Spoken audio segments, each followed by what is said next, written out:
and heading over to Michigan Central now for a conversation on the future of transportation here in the Motor City. You know, it's been decades since trains rolled through the old train station, but it looks like they're coming back to the revitalized campus. Last week, Governor Whitmer announced plans to build a new transportation hub on the 30-acre site, of course, in Corktown. It would include a bus station and train service connecting Detroit, Canada, and Chicago. It is, of course, a big deal as Michigan Central looks to be at the forefront of innovation. And we're joined now by Beth, the Director of Commercial Development over at Michigan Central. Thank you so much for joining us. Thank you for having me. So happy to be here. Well, let's first start with the nuts and bolts because, you know, the revitalization of the train station has been incredible. Yes. You know, we were all at that concert where they were doing the grand opening, and now we're getting some new details on what to expect. Absolutely. So, you know, we own over about 30 acres in Corktown, and we've been working with our city and state partners to think about what the future of mobility really looks like. And we have been talking with MDOT about their need to create a multimodal transit center to locate, as you said, intercity bus service and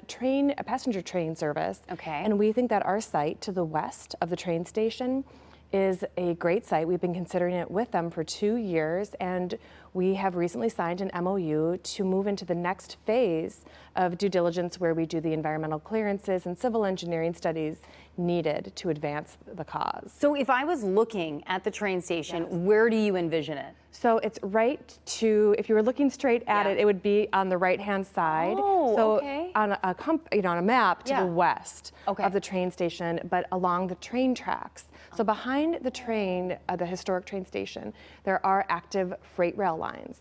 And those rail lines are adjacent to the land where we had our material laid down and the trailers for the folks that were doing the work on the station. That area is about 8 acres, and it can easily host a new transit center and the circulation needed to provide those services. I live in Southwest Detroit, so I would run around there a lot while all the development was happening. I saw a lot of those trailers and equipment.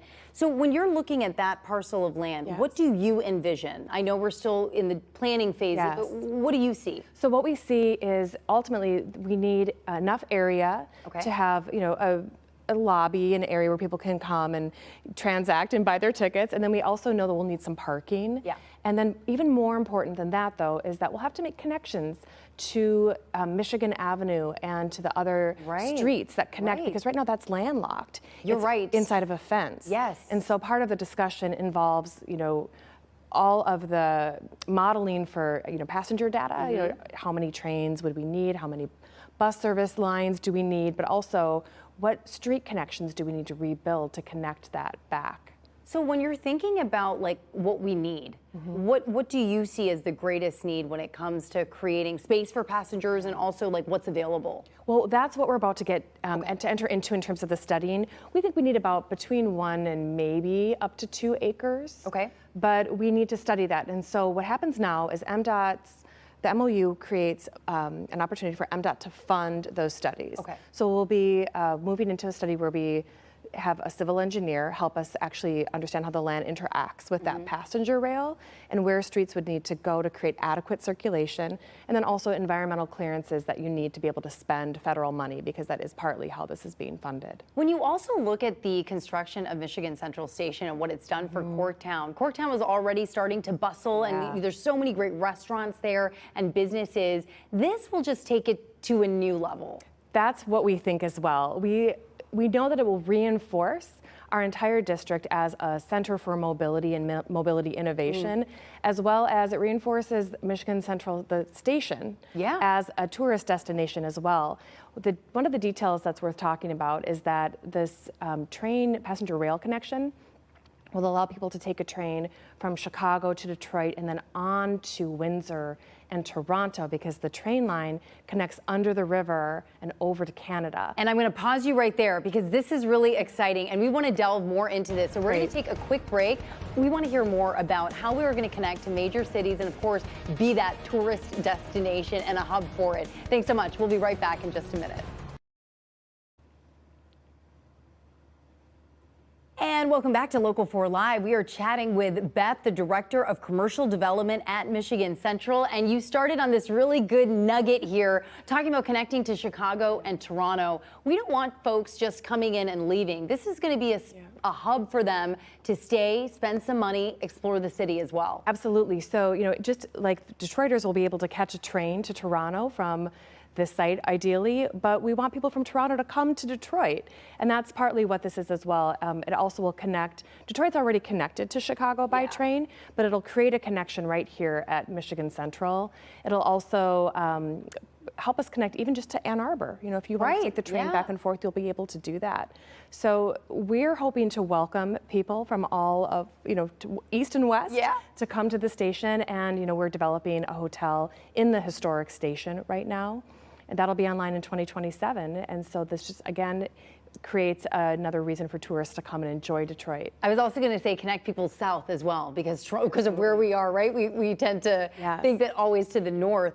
When you mentioned the hotel and the timeline, so when you're looking at a project of this magnitude, what is your sense? I mean, this isn't going to happen tomorrow, but studies and plans are underway to make it a reality within the decade? Yeah. I think so. So the studies that we have to undergo now for environmental and for civil engineering will take about 18 months, and we're beginning those right now. And if all is well, we'll move into design and construction. We could have passenger rail active at Michigan Central in late 28, 29. Wow. So this could be, we're on a fast track. The project has $40 million of funding already allocated from the state and federal government. The bar is also really high. When we walked in for the first time, folks were going in for those free tours for months. I mean, you see the attention to detail and also the historical preservation. What do you envision when we'd walk in?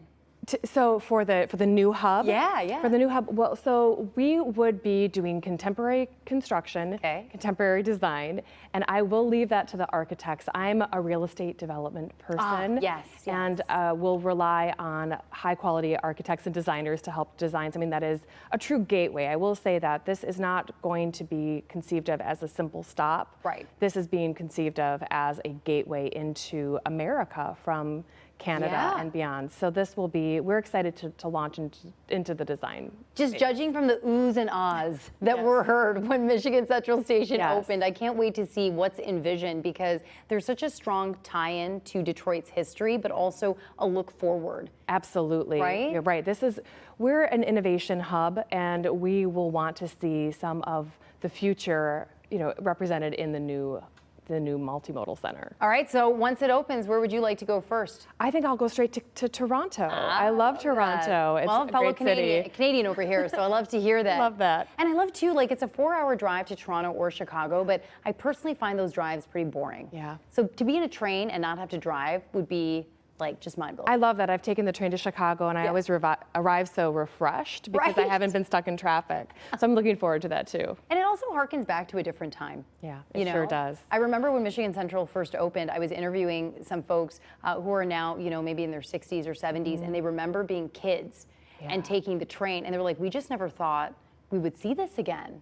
Right. I mean, we have heard so many personal stories. I think almost every Michigander has a personal story about the train station, one way or another. And this is really, touching a nerve with a lot of folks in a good way. People are excited and want to see this happen. Well, I'm going to keep running around there, and I'm going to keep looking for what's happening in that parcel of land that's kind of tucked around, and how it connects to Michigan Avenue, because that's really important too. Yes, we're looking forward to that. So stay tuned. Can't wait. And again, the timeline, we're thinking 28, 29? About then, for when we expect to have this open. All right. Well, can't wait to have you back as progress unfolds before our eyes. Thank you. I'd love to be back. Thanks so much. Thank you.